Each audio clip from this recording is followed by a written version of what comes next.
យ៉ាហៀបលេងបងថ្មិញសញ្ជឹងនឹកឆោមព្រលឹងគួចង់ដេកផ្ដិត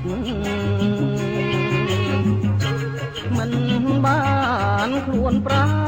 នបានយកតែចិត្តបានត្រឹមលិខិតចិត្តអន់ទាំងផ្កាបងហុចសម្បត្តិស្ទើរផុនដង្ហើមបែងដងចាប់ដើមសួរខ្លួនឯងថាបើគេមិនស្និទ្ធគួរកិនយ៉ាងណាត្រង់អូនជាផ្កាដុះក្នុងរបរសម្បត្តិបងមួយព្រួយក្នុងអារម្មណ៍តែមុនសំដំជួគៀងឆ្លើយឆ្លងពីតូចធ្វើកោអូនជាងលើខ្នង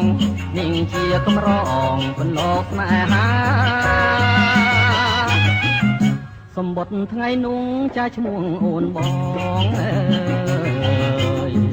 យៀងពេញចងក្រងលែបហើយវិចា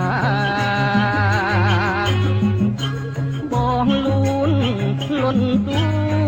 សូមទានមេត្តាសូមចិត្តបុប្ផាប្រណីបងផង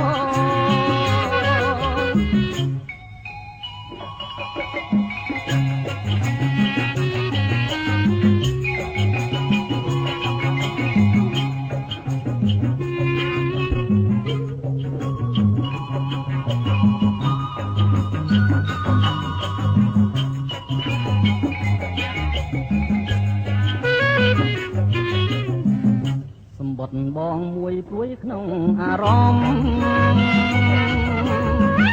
តែមុនសំដំជួគៀងឆ្លើយឆ្លងពីតូចធ្វើកោអូនជាងលើខ្នងនាងជាកំរងបន្លកស្នេហាសម្បត្តិថ្ងៃនោះចាឈ្មោះអូនបងៀងពេញចងក្រងលែបហើយវិចាបងលូនលន់តួ